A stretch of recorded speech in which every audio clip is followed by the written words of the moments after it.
Jumpa lagi dengan saya, host Emil Mahmud Shah, yang juga penanggung jawab tribunpadang.com. Kali ini dalam program tamu kita, podcast kita kali ini agak berbeda. Kebetulan juga narasumbernya yang kebetulan orang yang sesuai dengan tema yang kita angkat. Kali ini kita mengangkat tema itu dugaan pungli di sekolah. Ini agak panas ini kesannya. Dan kita hadirkan narasumber, yaitu kali ini beliau adalah Kepala Dinas Pendidikan Sumatera Barat. Saya sebut namanya, saya sapa dulu ya, Tribuners. Beliau adalah Bapak Dr. Renaldus Haji Barlius MM. Apa kabar Pak Haji? Kabar baik, Bung Emil. Assalamualaikum warahmatullahi wabarakatuh. Salam Tribuners. Oke, luar biasa. Ini semangat ini. Kalau beliau itu, kalau kita lihat wajah-wajah guru, sosok guru. Apa kabar, sehat Pak ya? Baik, saya alhamdulillah. Kami terima kasih Pak. Pak Haji bisa hadir di podcast tamu kita di Tribun Padang, Tribun Padang Network ini. Ini saya rasa mungkin Kepala Dinas Pendidikan yang di baik kota provinsi mungkin Bapak yang pertama Pak. Alhamdulillah. Ini luar biasa. Jadi kami merasa. Terima kasih undangannya ya. Karena kebetulan juga bahasan kita memang agak sering diperbincangkan, jadi isu sentral lah bahasa kalau di media massa. Tentu kita harus terkonfirmasi. Utamanya sekarang kalau di sekolah itu kan yang paling sering dibicarakan itu kan tentang pungutan, tentang sumbangan, apa namanya. Padahal mungkin ada payung hukumnya. Jadi biasanya kalau Pak Haji itu atau sebagai guru mungkin pernah mengalami dulu di sekolah, kami sebagai wali murid atau orang tua juga mengalami juga pernah diminta uang sumbangan gitu ya. Nah, tapi tentu masyarakat umum juga mungkin tahu juga Pak. Sejauh ini kan ada istilah apa ya? Kita sambil langsung menanyakan ke Bapak mungkin ke pokok persoalannya. Di sekolah itu kan ada isu yang sangat sensitif itu tentang pungutan di sekolah. Kadang-kadang memicu polemik dan kadang-kadang itu bisa jadi bahan untuk dipublikasikan di media. Coba Bapak tanggapi dulu Pak ini yang. Ya, di sekolah itu sesuai dengan aturan ada sumbangan, sumbangan dan bantuan itu sesuai dengan Permendikbud nomor 75 2016 itu dikelola oleh komite sekolah. Artinya masyarakat boleh menyalurkan bantuan dan sumbangan untuk keberlanjutan pendidikan di sekolah. Karena pendanaan pendidikan itu sesuai dengan aturan PP 48 2008 tentang pendanaan pendidikan itu bisa dari pemerintah, bisa dari pemerintah daerah, dan bisa dari masyarakat. Masyarakat di sini ada termasuk orang tua, orang tua siswa. Jadi komite sekolah mengumpulkan sumbangan dan kemudian ada lagi pungutan. Nah, pungutan ini sebetulnya bukan pungli, tetapi sah ya. Ada pungutan untuk OSIS yang dilakukan oleh OSIS sekolah atas dasar rapat anggota OSIS dan pengurus. Ada lagi pramuka ya, pungutan pramuka, iuran pramuka yang tetap setiap bulan itu. Dan kemudian juga boleh orang tua beriur untuk kepentingan sekolah ini. Ini diatur dalam PP Peraturan Pemerintah nomor 48 2008, yaitu pasal 51 ayat 5 huruf C, yang isinya sumber pendanaan pendidikan salah satunya nomor C itu adalah pungutan dari peserta didik atau orang tua wali. Tapi ini mekanismenya dirapatkan. Orang-orang tidak mampu tentu tidak boleh, ya kan? Artinya sekolah tentu melibatkan komite juga. Nah, mungkin sekolah jalan sendiri, komite itu harus diikutsertakan. Itu yang sekarang menjadi dibuat menjadi sumbangan dan kemudian disetorkan oleh orang tua apakah sekaligus atau mereka sepakat sekali sebulan. Tapi yang miskin-miskin kan tidak boleh. Itu yang mereka ingin menyumbang. Baik Pak, berarti memang ada kesepakatan lebih dulu ya? Intinya kesepakatan. Tidak ada artinya instruksi mungkin apalagi yang harus dijalankan tanpa ada kompromi dulu lah mungkin ya. Itu yang pungli itu. Itu yang pungli ya. Jadi baik Pak, ini bicara sebelum terlalu jauh, kalau kita tangkap tadi kan penjelasan Pak Haji itu kan sudah mewakili baik dari elemen unsur orang tua, guru, komite. Ngomong-ngomong Pak Haji memang pernah jadi guru lah. Iya, saya 25 tahun jadi guru. Jadi kepala sekolah juga pernah. Ya sepertinya saya sudah terlalu memang sudah dalam rentang waktu yang panjang, kelihatan benar.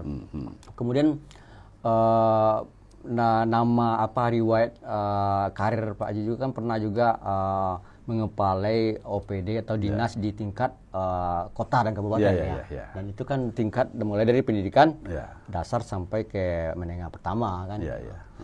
Kemudian Pak, untuk hal ini kita balik lagi pertanyaan. Ada pertanyaan nih yang agak bukan bikin orang tidak tahu ya, mungkin rancu lah ya. Antara sumbangan dan biaya pendidikan. Nah, itu apa pula Pak? Jadi ada sumbangan, ada bantuan, ada pungutan ya. Jadi semuanya itu membantu pembiayaan pendidikan. Karena pendidikan ini adalah tanggung jawab masyarakat bersama pemerintah. Ini pendidikan yang diselenggarakan oleh pemerintah. Sah itu aturannya bahwa kalau sekolah itu mempunyai program-program yang lebih daripada yang sudah ada, itu tentu dengan pembiayaan-pembiayaan. Memang ada BOS. BOS itu kan biaya standar. Namanya bantuan, bukan namanya adalah pembiayaan sekolah secara utuh, ya. Tetapi adalah bantuan operasional sekolah. Nah, jadi dalam hal ini tentu saja tidak mencukupi karena sekolah itu sekarang dengan kurikulum merdeka itu banyak kegiatan, terutama kegiatan ekstrakurikuler, ya kan? Pergi bertanding ke sana, ke sini, sepak bola, voli, segala macam. Masing-masing sekolah mengadakan kegiatan.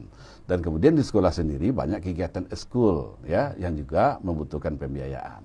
Dan itu tentu kita mengharapkan, sekolah itu mengharapkan sumbangan, bantuan, atau disepakati sebagai pungutan, ya, iuran rutin seperti itu, per bulannya. Tapi ini mekanismenya tentu dengan rapat yang betul-betul bulat dengan orang tua, ya. Dan itu di Minangkabau kearifan lokalnya boleh kata kamu fakat, boleh aja ke pembeluah. Harus dimufakati, jangan jalan sendiri. Sepihak, ya, kalau ditetapkan sendiri oleh kepala sekolah atau pengurus komite tanpa dirapatkan, dimusyawarahkan, itu yang namakan pungli itu tadi. Baik. Pungli itu dengan pungutan beda. Kalau pungutan itu legal, rapat, disepakati. Setelah disepakati ya dipungut. Kalau tidak dipungut, tidak pindah dia dari kantong orang tua, kantong siapa ke kas sekolah gitu kan. Nah. Berarti udah jelas ya nih perbedaannya antara misalnya pungutan, bukan pungutan liar ya. Kalau liar kan tambah liar lagi kan. Tidak jelas dasarnya, dasar hukumnya. Kemudian penggunaannya juga tidak jelas. Kalau orang bertanya, untuk apa tuh uang? Marah gitu kan. Ini kan pada kami, sekolah ini sudah begitu bagus, tanya-tanya juga lagi. Tidak boleh seperti itu. Harus ada pertanggungjawaban. Dan komite sekolah, kita harapkan memang jeli dalam hal ini. Dengan kepala sekolah, jangan mau membiayai hal yang tidak penting. Ya, pembiayaan sudah ada di BOS, tambah lagi oleh komite sekolah. Dengan iuran seperti ini, tidak boleh, ya kan? Nah, kemudian ada juga di komite sekolah itu yang ada pemeriksanya, pengawasnya, lembaga pengawas. Jadi betul-betul transparan, terbuka. Gunanya untuk sebesar-besar kegiatan peserta didik sekolah dan untuk membangun sekolah. Ada juga yang bangun masjid umpamanya kan. Nah, bangun masjid dan ada kesepakatan beli mobil sekolah umpamanya. Dan itu kesepakatan. Ya itu kan intinya kesepakatan, jangan ada pemaksaan. Betul. Nah, gitu. Dan anak miskin jangan diminta. Yang kemudian jangan dikait-kaitkan dengan rapor dengan ini segala macam. Nah, kan gitu. Ya. Baik Pak, ini udah Tribuners sudah bisa agak terang benderang nih, mulai terang nih. Nah, kemudian ini kan baru kita membuka sedikit nih Pak Haji.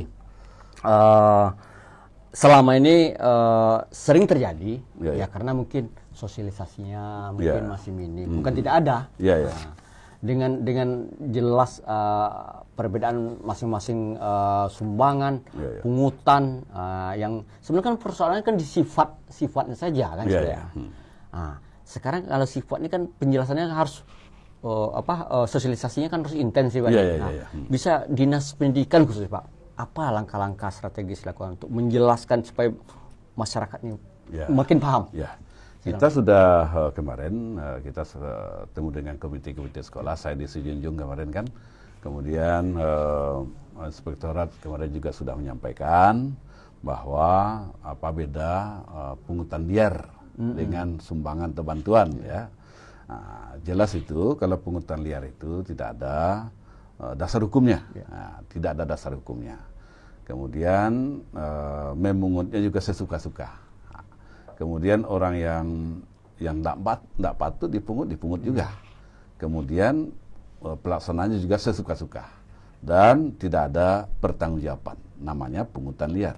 Kalau pungutan yang dikumpulkan oleh sekolah, kemudian sebelumnya dimusyawarahkan, kemudian dikumpulkan, penggunanya jelas. Ini yang kita bangun masjid, ya masjid. Ini anak-anak bisa 1.000 orang, 700 orang salat di sini. Itu kan lebih baik. Kemudian bagaimana penggunaan dana itu? Kalau ada umpama ditemukan kejanggalan, silahkan dipersoalkan, dipertanyakan, ya kan? Nah, jadi diadukan ke inspektorat. Kita berharap ke inspektorat dulu, jangan langsung ke aparat penegak hukum, terlalu sibuk aparat penegak hukum kalau semuanya diadukan. Karena ada APIP ya di pemerintahan kita. Nah, ke kita pun kita tidak lanjuti kalau ke Dinas Pendidikan disampaikan seperti itu. Di internal juga, internal untuk ke publik melalui instrumen yang ini. Tapi kalau pungutan, ini pungutan jelas ini. Ya, pungutan itu dasarnya musyawarah mufakat PP 48/2008 pasal 51 ayat 5 bahwa salah satu sumber pendanaan pendidikan itu adalah dari pungutan dari wali, tentu dengan musyawarah mufakat, ya kan, dan penggunanya jelas. Baik. Itu tidak pungli dia itu. Baik Pak Ji, jadi juga kita kan sudah menyinggung tentang elemen yang dalam lingkaran itu ya. Kayak sekarang Tribuners juga pengen tahu juga Pak Ji, walaupun sebagian orang tua sudah paham ya, tentang komite sekolah. Bisa dijelaskan ulang lagi Pak Ji? Ya, komite sekolah itu kan dasar hukumnya, awalnya permen keputusan Mendikbud nomor 004/2011 dulu. Nah, kemudian diperbarui dengan Permendikbud nomor 75/2016. Itu jelas itu, bahwa komite sekolah itu adalah lembaga yang menjadi jembatan bagi sekolah dengan masyarakat. Kemudian perwakilan orang tua, perwakilan masyarakat. Makanya komposisi komite sekolah itu 50% dari orang tua, 50%-nya dari pemerhati pendidikan, dan kemudian dari tokoh masyarakat. Nah, jelas itu terwakili semuanya. Kalau ada persoalan masyarakat dengan sekolah, dijembatani oleh komite sekolah ini. Dan komite sekolah ini boleh ya dalam aturannya mengumpulkan sumbangan dan bantuan. Sumbangan mungkin dari semua stakeholder, termasuk alumni, termasuk tokoh-tokoh yang ada di sekolah, kelompok peduli segala macam. Bantuan bisa dari CSR, dari pusat segala macam, dan kemudian bisa juga sumbangan itu dari orang tua peserta didik. Ya, sumbangan itu terakhir ya. Tapi itu sumbangan tidak beraturan, tidak mengikat, namanya sumbangan. Sebab saya dulu ketika kepala SMA 1, awal Bapak Meherdi jadi wali kota, dulu kan digratiskan itu. Nah, malah orang tua yang bertanya sama saya, bisa nih Pak Kadis pendidikan ini tanpa kami bantu, ya kan? Pendidikan biaya besar. Jadi orang yang peduli pendidikan dia tahu, paham bahwa pendidikan ini biaya besar.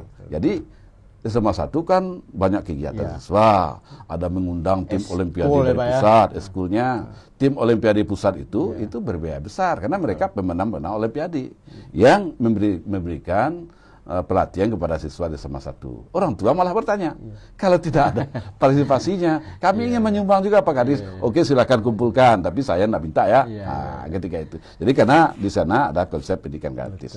Apalagi sekarang kita kan tidak ada konsep wajib belajar 12 tahun gitu kan. Nah, kalau 9 tahun sampai SMP ya sudah jelas itu. Tapi kalau SMA ini memang masih membutuhkan partisipasi dari masyarakat termasuk orang tua untuk bagaimana pendidikan itu lebih terlayani siswa itu terlayani dengan baik. Baik, gitu, ya. Ini makin jelas pula nih tentang komite ya. di situ tadi kan ada representasi atau perwakilan dari pihak peduli sekolah, dari orang tua. Nah, sekarang kan karena komite itu kan juga dalam instrumen yang sama juga sekolah.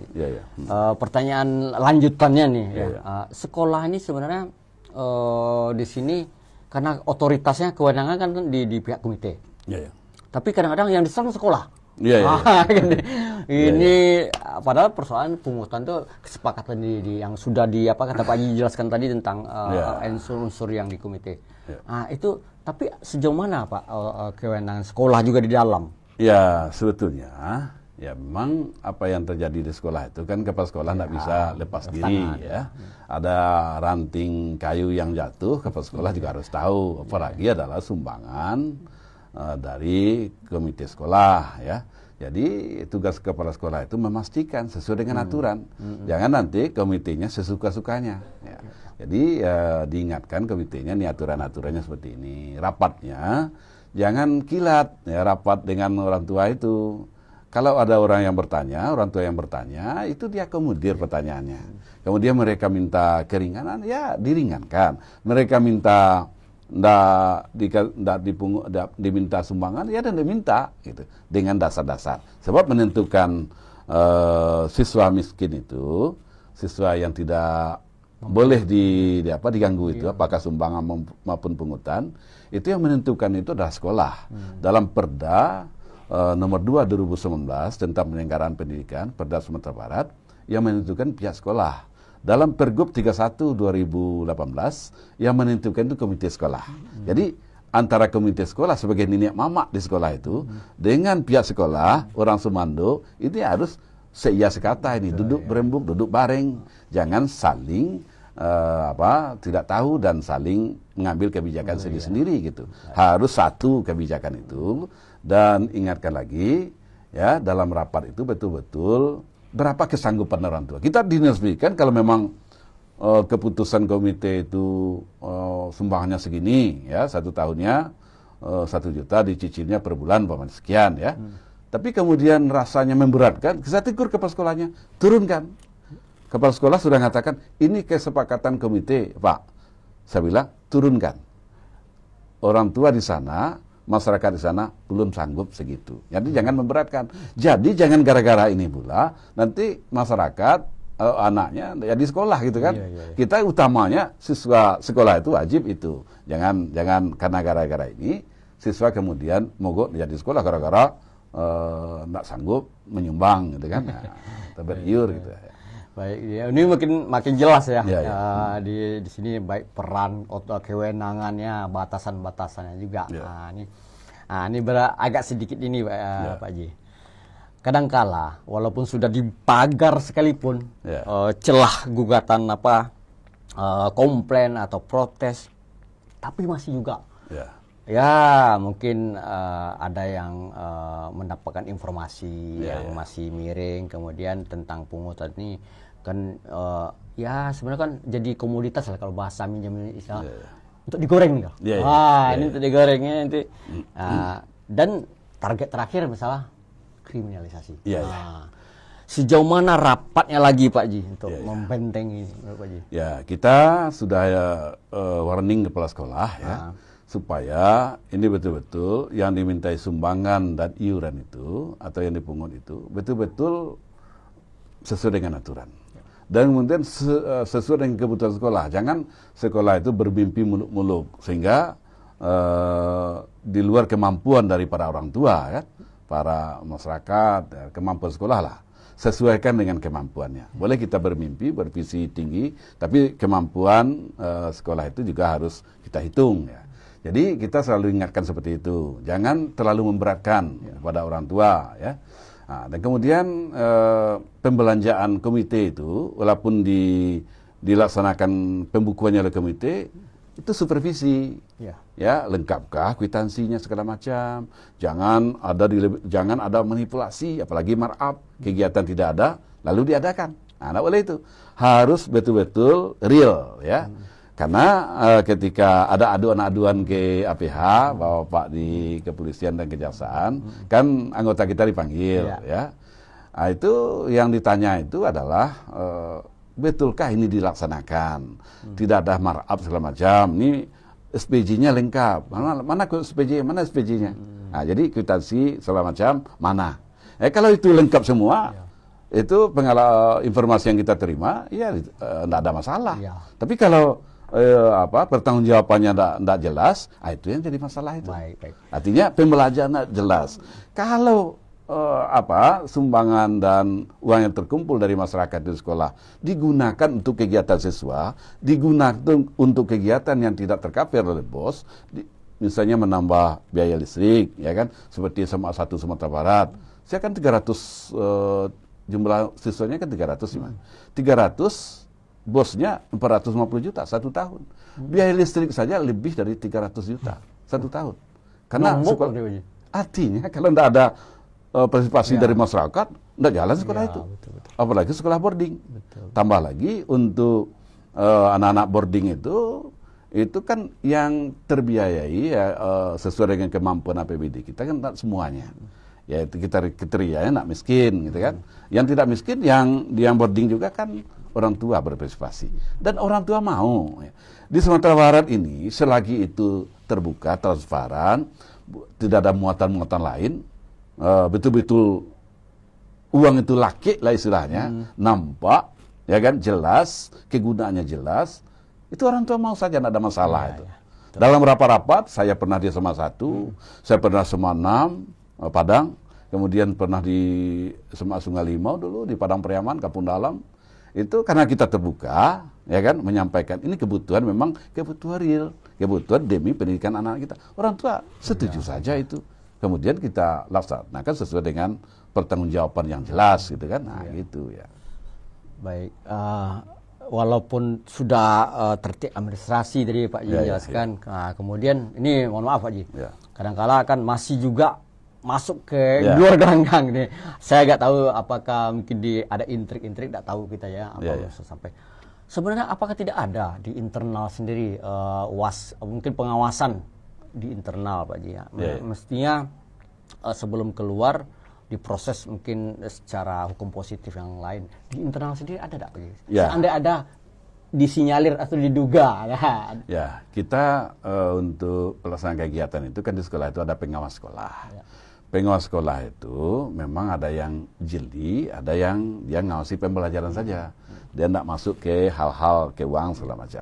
Saya perintahkan pengawas sekolah itu sampai ke sana, lihat, ya kan, apakah benar ini sudah sesuai dengan perencanaan, ya. Nah, dan kemudian ada lagi inspektorat. Inspektorat kan dalam Pergub 31 2018 tentang pendanaan partisipasi masyarakat dalam pendanaan pendidikan, itu inspektorat boleh memeriksa. Yang memeriksa dana bantuan masyarakat itu adalah pemeriksa dari internal pemerintah, yaitu inspektorat. Ya. Bisa ya. Dan kemudian masyarakat sesuai dengan Undang-Undang Keterbukaan Informasi kan boleh, artinya minta penjelasan, dijelaskan. Tapi kalau sampai detail-detail kan ada juga aturannya, ada informasi yang dikecualikan, gitu kan? Nah. Ya pengaduan itu kadang-kadang kan tidak saja ke APH, mungkin ke ombudsman. Nah, kadang-kadang kan administrasi, kemudian juga mungkin penyelewengan, dugaan ya. Kalau ke aparat penegak hukum kan sepertinya itu kan agak bikin bikin limbung, greger jadi belum tentu bersalah, tapi karena aparat penegak hukum kesannya ini seperti orang sudah tersangka. Judgment-nya lebih orang menjudge itu lebih kesannya lebih jatuh cepat. Padahal kata Pak Haji tadi kan belum tentu. Tapi mungkin kedepannya mungkin mungkin Tribuners mungkin edukasi juga ya. Kita juga mungkin sesuai dengan regulasi juga. Termasuk mekanisme penanganan inspektorat di situ. Nah, itu mungkin kemaunya kita kan seperti itu dengan instansi pendidikan ya. Karena kita tidak mau juga institusi pendidikan tercoreng oleh hal-hal yang sebenarnya mungkin mereka belum harus sampai di proses. Ini dulu dari penghujung nih Pak Haji, kita berbicara lumayan nih kembali ke tentang pengawasan lagi Pak Haji. Nah, ini agak sedikit masih juga terakhir hal lain sering guru itu masuk ke ranah diproses atau dipanggil, diminta dalam bahasa tanda petik dikriminalisasi oleh hal-hal yang sebenarnya bisa diselesaikan sebelum ke situ Pak. Pak Haji sebagai guru, kepala sekolah, pernah jadi puncak di profesi guru fungsional dan sekarang di pejabat di Dinas Pendidikan. Apa tanggapan Pak? Ya, memang ada Permendikbud 46 2023 tentang pencegahan dan penanganan kekerasan di sekolah. Nah, kekerasan yang dimaksud itu adalah kekerasan yang keterlaluan, kekerasan yang tidak terkendali gitu kan. Kekerasan, perundungan segala macam ya. Kalau umpamanya siswa yang agak nakal sedikit lalu diingatkan dengan menyentuh tubuhnya dalam rangka edukasi, itu saya kira tidak ada masalah. Dan siswa itu tidak merasa kesakitan, malah ketawa juga kan. Jadi ini juga harus diterjemahkan kekerasan itu secara baik. Ya, guru itu menyentuh tubuh dengan sedikit mengingatkan gitu kan.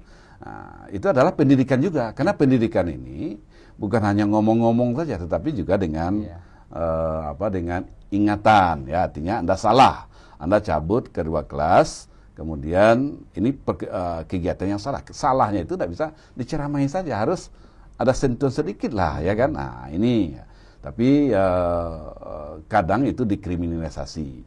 Jadi kita berharap bahwa kriminalisasi guru itu, aparat penegak hukum sebetulnya jeli itu. Ya, dalam kasus-kasus yang kita lihat. Kita percayalah. Aparat penegak hukum, itu kan sudah memahami hukum. Karena ini karena delik aduan, ya kan, diproses juga kan itu. Hak warga negara juga. Hak warga negara untuk melapor dan kemudian kewajiban penegak hukum untuk memeriksanya, mewawancarainya, memanggil gitu kan. Nah, kadang-kadang guru ini ketika dipanggil itu karena masalah kecil sebetulnya bisa dimusyawarahkan menjadi besar dia. Nah, kita salut kemarin itu dengan orang tua di 4 Koto Ermalintang di Padang Priaman. Yang kemarin kan ada anak SD karena modusnya kelalaian kan ada terbakar karena makan sampah. Akhirnya kan orang tua mencabut aduannya dengan cara berdamai. Karena itu lebih baik ya, karena tidak ada guru ini berniat mencelakakan siswa, tidak ada itu guru ini. Guru ketika akan jadi guru itu sudah berpahit-pahit, itu akan melaksanakan tugas menggantikan orang tua di sekolah gitu. Ya kan, termasuk kepala sekolah. Kepala sekolah berapalah tunjangannya? 350.000 tunjang mereka dengan gaji. Kata orang yang berorientasi materialistis, kenapa mau juga tuh jadi kepala sekolah? Tunjangannya cuma 350.000. Memang itu karir guru. Ya, ketika saya jadi guru dulu gaji cuma 65.000, kenapa mau jadi guru? Memang ketika tamat UNP itu kita memang berniat jadi guru. Terlepas dari gaji besar, gaji kecil, kita tidak hitung lagi. Alhamdulillah ya, dengan berusaha jadi orang baik, jadi guru SMP seperti saya ini, jadi guru SMA, kemudian jadi wakil kepala sekolah, jadi apa? Kepala sekolah, jadi kabit, alhamdulillah jadi kepala dinas juga. Ini saya berusaha jadi orang baik saja. Apalagi saya kalau jadi punya visi dan misi pula kan. Nah, itu akan lebih hebat lagi barangkali. Ya, mudah-mudahan gitu. Karir Pak Haji meroket terus insya Allah. Iya, kita alhamdulillah kita sehat selalu ya. Dengan pekerjaan yang dari pagi sampai malam hari ini. Kadang sampai tengah malam itu kegiatan kita di dinas. Kalau bahasa istiqomah. Istiqomah. Ya, kita pengaduan masyarakat itu kan hak masyarakat, hak penegak hukum, kita tidak bisa halangi, silakan. Kalau memang, tapi kalau anjuran kita sebelum ke penegak, adukan ke APIP dulu, ke inspektorat, karena itu lebih karena mereka tugasnya memang situ, prosedural. Nah, kalau membandel segala macam, karena di APIP itu kalau ada lebih bayar segala macam, kan ada tenggang waktu untuk penyelesaian. Itu ada aturannya.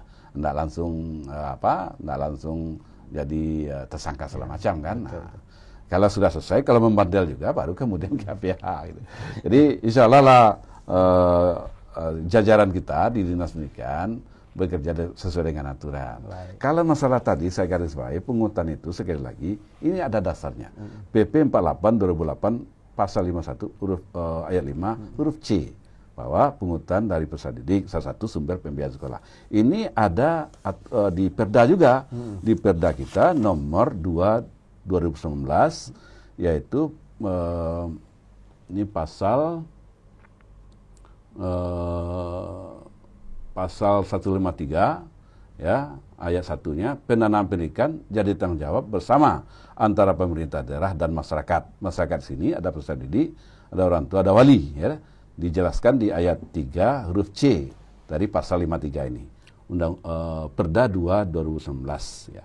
Kemudian pasal 160-nya Perda ini ayat 4, dana pendidikan pada satuan pendidikan diselenggarakan pemerintah daerah dapat bersumber dari nomor C-nya pungutan dari peserta didik ya, atau orang tua walinya yang dilaksanakan sesuai dengan aturan. Aturannya itu kan musyawarah mufakat oleh komite sekolah. Jadi apa yang dilaksanakan selama ini, saya kira kalau berpedoman dengan aturan-aturan ini, ada perdanya, ada PP-nya, ada Permendikbudnya, juga ada edaran, ya, ada surat juga dari Sesjen Kemendikbud tanggal 22 Desember 2017 bahwa komite sekolah bisa mengumpulkan sumbangan, bisa mengumpulkan bantuan. Sekolah bisa melakukan pungutan sesuai dengan aturan. Tapi karena sekolah itu tidak bisa jalan sendiri, bermusyawarah dengan komite sekolah. Ya kan? Menentukan besarnya sumbangan juga. Kita nak makan pungutan, karena pungutan itu sering disalahgunakan gitu kan. Nah, makanya namanya sumbangan. Tapi ini tidak memberatkan. Saya kalau ada orang tua menyampaikan keberatan masyarakat, saya langsung telepon ke sekolahnya. Ya, jangan ini menjadi beban yang memberatkan orang tua. Dan jangan orang tua berpura-pura pula dia mampu menyumbang tapi tidak nyumbang gitu kan. Itu tidak mau juga kita. Artinya berpura-pura tidak mampu gitu kan. Nah, karena ini berguna bagi kepentingan sekolah. Baik, tanpa terasa Pak Haji ini sudah lumayan terang ya. Tribuners, semoga juga di sebelum closing nanti saya rasa mungkin host tidak perlu juga meresume ya. Karena sudah payung hukumnya sudah dibeberkan, diuraikan oleh Pak Kepala Dinas Pendidikan Provinsi ini ya. Dan juga dengan background beliau sebagai guru, dengan jenjang karir sampai linear ya Pak ya, sampai ke tingkat di struktural di pemerintahan, di birokrat. Saya rasa ya, mungkin pertanyaan terakhir mungkin lebih ke ini Pak Haji. Mungkin Pak Haji bisa lihat teman-teman di mempublish di media seperti apa Pak Haji. Mungkin kritik ke kami lah. Sejauh ini seperti apa tentang media kita ingin yang diberitakan masyarakat itu di cross check ya kan. Jangan satu informasi lalu diberitakan. Siap. Nah, misalnya tentang dinas pendidikan seperti ini laporan masyarakat ya. Tentu dikonfirmasi ke dinas pendidikan supaya beritanya berimbang ya. Dan masyarakat dapat berita yang berimbang. Silakan masyarakat menyimpulkan. Silakan saja. Media tidak menyimpulkan boleh sih seperti itu. Tapi saya ingin yang berita-berita itu memang ada keseimbangan. Baik. Sehingga masyarakat menjadi tercerdaskan. Karena media ini juga bertugas mencerdaskan masyarakat ini. Betul. Ya kan, bagaimana literasi masyarakat lebih bagus, bagaimana pengetahuan numerasi masyarakat lebih bagus. Ya, makin cerdas masyarakat ini, makin bagus media, makin berhasil. Wartawan, media pers semuanya itu kesuksesan itu. Karena pekerjaan sebagai wartawan, sebagai jurnalistik ini pekerjaan intelektual, bukan pekerjaan rendah, pekerjaan intelektual dari dulu sampai sekarang. Gitu kan? Nah, jadi pemberitaan yang berimbang. Itu yang menurut saya. Ini kata kunci ya, pemberitaan yang berimbang. Dan kita siap secara profesional dan juga ada kode etik. Tentu kita istiqomah juga. Baik Haji, tanpa terasa kita memang sudah di penghujung benar nih di akhir. Terima kasih banyak Pak Haji. Ya, sama-sama. Pak Emil, kami atas nama keluarga besar Tribun Padang, Tribun Network, atas kehadiran Pak Haji ini mudah-mudahan menjadi pencerahan terhadap Tribuners.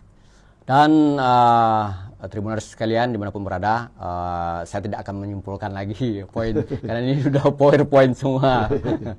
Dan jangan lupa sebelum kita tutup mengklik platform media sosial kami, akun YouTube Tribun Official, Tribun Padang Official maksudnya. Kemudian ada Instagram Tribun Padang, Facebook dan juga X dan Tribun Padang Event Organizer. Dan mohon maaf, saya akhiri. Assalamualaikum warahmatullahi wabarakatuh. Waalaikumsalam warahmatullahi wabarakatuh.